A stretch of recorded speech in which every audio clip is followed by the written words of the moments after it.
Dr. Mitchell. Thank you very much, Vice Chair Klobuchar, Chairman Brady, and other members of the committee. I have 5 points I want to make. I'm a centrist. I'm between Mark's 4 points and Donald's 6 points. First, it's very important to understand that our chief fiscal problem is excessive federal spending. Deficits and debt are undesirable, of course, but they're simply ways of financing government spending, and the other ways of financing government spending, higher taxes and printing money, they're also undesirable. In other words, we should look at government spending on things that it's not very efficient at doing. That's sort of the underlying disease, and deficits and debt are symptoms, but so are higher taxes. Second, the best way to gauge good fiscal policy, as Chairman Brady indicated, is to try to control government spending so it grows slower than private sector economic output. If you do that, you're shrinking the burden of federal spending as a share of GDP over time, and you get a very positive self-reinforcing cycle in that ratio of government spending as a share of GDP, where the numerator is shrinking and the denominator is growing.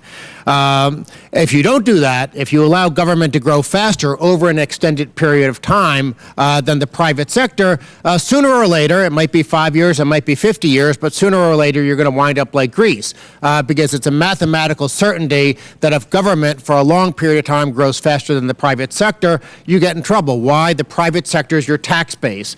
And if government is always growing faster than the private sector, no amount of tax increases in the long run are going to solve the problem, and that's assuming that you identify fiscal balance as the problem rather than the overall burden of government spending. Third, I want to say something very optimistic. It is possible to make rapid progress with even a modest amount of spending restraint. Consider what's happened the past 2 years.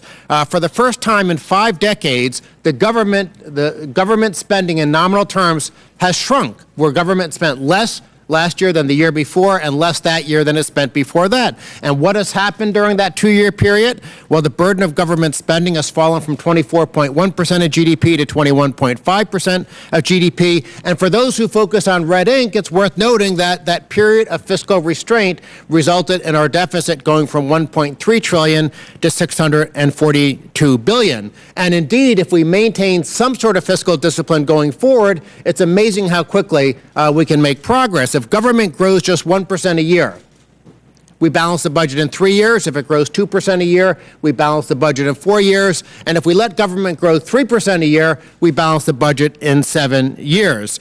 Indeed, it's worth noting what happened in Canada in the 1990s. They had a 5-year period where government spending grew 1% a year, and this was mostly under a Liberal Party control in Canada at the time. In that 5-year period, they went from having a 9% of GDP deficit at the start to a small budget surplus at the end. And it's worth noting that, of course, their economy grew faster, not slower, as the burden of government spending fell. My fourth point is that an increase in the debt ceiling is not needed to avoid default. It's needed to avoid messy budgeting. It's needed to avoid some of the complications with payments to providers, state and local governments, and all those other things that Donald mentioned. But when you have annual interest payments of $230 billion, roughly, and annual tax revenues approaching $3 trillion, you don't need to be a mathematical genius to realize that the Treasury Department should be able to manage that and avoid default, even though, as I said, it would be a messy process for other parts of the budget. Indeed, I even quote Donald in my testimony, but since he's here, let me go ahead and cite 2 other people. Stan Collender said, quote, "It's worth taking a few steps back from the edge. A default wouldn't be automatic because payments to existing bondholders could be made the priority, while payments to others could be delayed for months. The Economist magazine said, quote, "Even with no increase in the ceiling, the Treasury can easily service its existing debt. It is free to roll over maturing issues, and tax revenue covers monthly interest payments by large multiples." The only caveat would be if, for some reason, the Treasury Department didn't want to pay interest on the debt, and I don't think that's realistic or likely at all. My final point is that a fight on the debt limit might be worthwhile if it generates some sort of good fiscal policy outcome. And let's look at Greece as an example of what not to do. There's nothing akin to a debt limit in that country. But imagine there was. And imagine that a group of lawmakers, say 15 years ago, dug in their heels and said, no, we're not going to allow more red ink. That probably would have caused a lot of turmoil at the time. But if the net result was to force Greek politicians to restrain the growth of spending over a multi-year period, then it's quite likely that the people of Greece would have been spared the economic and fiscal misery that they're suffering right now. Let's close with an analogy. Yesterday's long-run fiscal outlook from CBO shows that a do-nothing or status quo approach guarantees fiscal chaos. In other words, we're in a car, we're heading toward a cliff.